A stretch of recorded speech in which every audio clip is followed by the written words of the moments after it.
Tikriausiai beveik kaip Antarktida.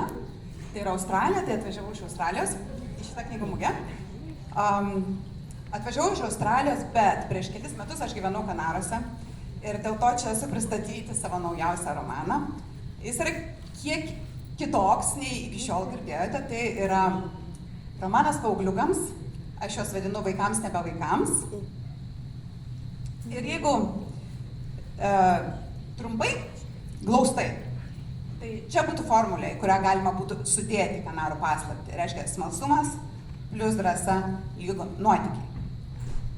Iš tiesų, rašydama šitą knygą, aš galvojau, kaip būtų smagu pamatyti tokį šeimos filmą.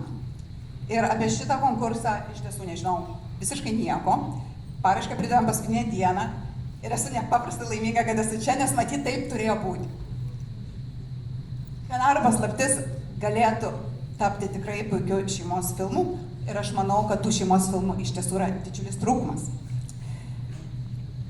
Aš dažnai su savo paaugliam dukrom auginu 2 paauglės dukras. Iš tiesų mes turim tokią problemą. Ką pažiūrim? Ką pažiūrim tokio, kad mums, suaugusiem, būtų ne per lėkšta, ne per saldu ir joms būtų įdomu ir ne per sudėtinga.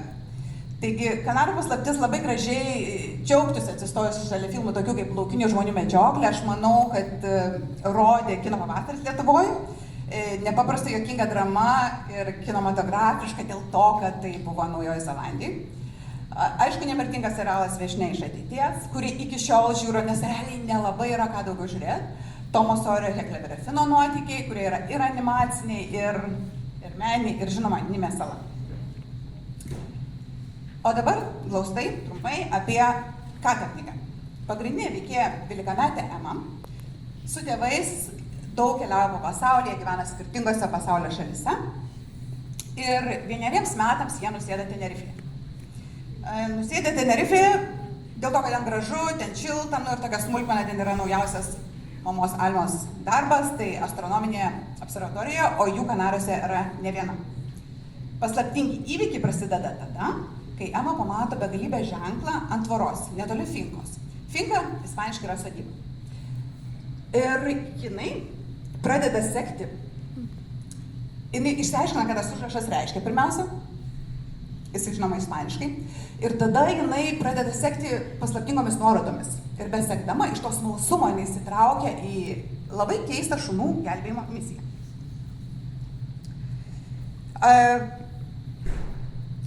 Įdomiausia yra tai, kad visos nuorodos, kur jie eiti ir ką daryti, yra labai gudriai susuktos ir yra paslėptos taip, kad reikia mokėti aiškintis galvosūkius, reikia mokėti šifruoti šiek tiek, nes kitaip tos nuorodos tau neišlys. Ir aš dabar jau noriu šiek tiek pademonstruoti šitą reikalą. Va čia, pavyzdžiui, kas čia yra užrašyta? Ir aš galvojau paklausti Martyno, nes, 12 jums, bet sakė, 13-metę dukrą turit. Čia naudojamas pats paprasčiausias Cezario šifras, tai reiškia, kai abėcėlės raidės yra perkeliamas per kelias pozicijas, šiuo atveju per 3. Na, jeigu taip užmetų sakė. Čia receptas kažkoks. Martynai, čia špargailė.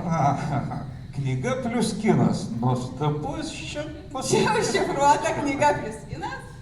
Yra daug meilės. Tai vat su tokio įdomumo galvosūkiais susiduria Ema. Jų yra daug, jie yra visi skirtingi ir jinai turi tikrai pasukti galvą su savo draugais, kad juos iššifruoti ir galėtų judėti toliau. Tai toks žingsnis po žingsnio aš vedu ir skaitytoją kartu, o galbūt ir žiūrovą, jeigu tai taptų filmu, nes jie kartu tai atranda ir jie kartu juda link Kanarų paslapties atskleidimo.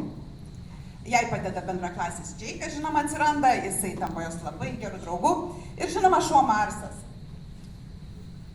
O kaip žinote, nuotykiai kainuoja begalės jėgų, tai vat Marsas yra prancūzų buldogas, kuris atrodo būtent šitaip. Ir žodžiu, ieškodama visų tų nuorodų, ieškodama atskleidimo Kanarų paslapties, Ema aplanko visas 7 Kanarų salas.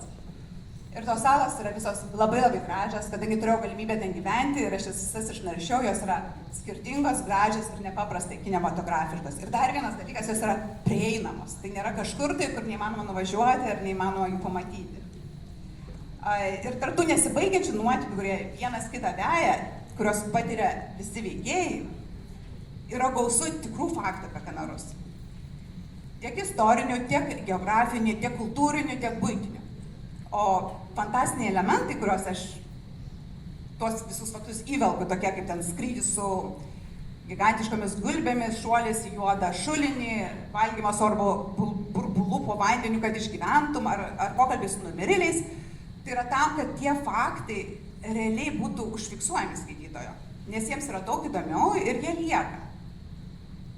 Žodžiu, galiausiai Ema išsprendžia visus galvosūkius, jinai atlieka visas užduotis ir paaiškėja, kodėlgi būtent jinai įsivėlė į tokią misiją.